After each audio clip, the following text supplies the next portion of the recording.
എളുപ്പത്തിൽ ഉണ്ടാക്കാൻ പറ്റുന്ന ഒരു നെയ്ച്ചോറിൻ്റെ റെസിപ്പി കണ്ടാലോ. അതിനുവേണ്ടി കൈമ അരിയാണ് എടുത്തിരിക്കുന്നത് കേട്ടോ. അത് 5 ഗ്ലാസ്സാണ് എടുത്തിരിക്കുന്നത്. അത് വെള്ളത്തിലിട്ട് കഴുകി വാരാൻ വയ്ക്കാം.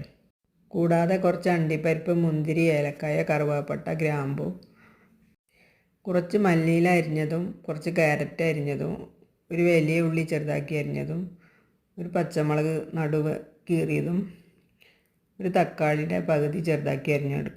ആദ്യം നമുക്ക് അണ്ടിപ്പരിപ്പും മുന്തിരിയും നെയ്യിൽ വറുത്ത് കോരി മാറ്റി വയ്ക്കാം. പിന്നെ നമുക്കൊരു നോൺ സ്റ്റിക്കിൻ്റെ ഫ്രൈ പാൻ എടുത്ത് അതിലേക്ക് കുറച്ച് നെയ്യ് ഒഴിച്ച് ഒരു 5-6 സ്പൂൺ നെയ്യ് ഒഴിച്ചിട്ടുണ്ട്. അതൊന്ന് ചൂടാക്കാം. ചൂടായി വരുമ്പോൾ അതിലേക്ക് കരയാമ്പൂ, കറുവാപ്പട്ട, ഏലക്കായ എന്നിട്ടൊന്ന് മൂപ്പിച്ചെടുക്കാം. അത് മൂത്ത് വരുമ്പോൾ അതിലേക്ക് ഒരു സ്പൂൺ ഇഞ്ചി വെളുത്തുള്ളി ചതച്ചിട്ടൊന്ന് വാട്ടാം. കൂടാതെ അരിഞ്ഞു വെച്ച ഉള്ളിയും ചേർത്ത് കൊടുത്തൊന്ന് ചെറുതായി വാട്ടിയെടുത്ത് അതിലേക്ക് നമുക്ക് കഴുകി വെച്ച വാരാൻ വെച്ച അരി ഇട്ട് കൊടുക്കാം.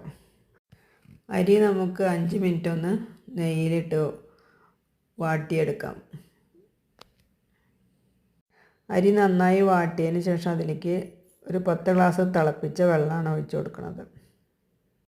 ഇതിലേക്ക് അരിഞ്ഞു വെച്ച മല്ലിയിലയും ക്യാരറ്റും തക്കാളി പച്ചമുളക് എന്നിവ ഇട്ട് കൊടുക്കാം.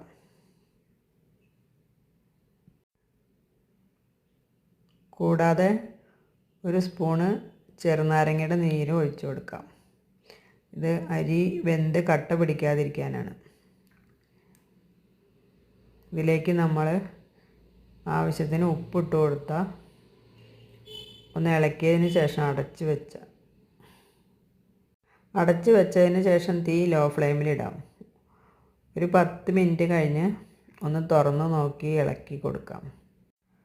ഒരു 10 മിനിറ്റും കൂടി അങ്ങനെ അടച്ച് വയ്ക്കാം. അപ്പോൾ അരിയെല്ലാം വെന്ത് പാകമായി വരും.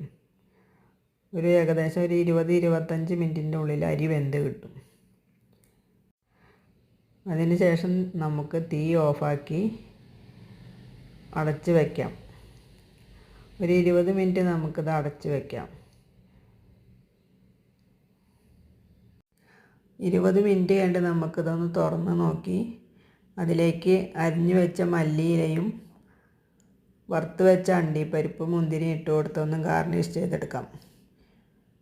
അങ്ങനെ നമ്മളുടെ സ്വാദിഷ്ടമായ നെയ്ച്ചോറ് റെഡിയായി.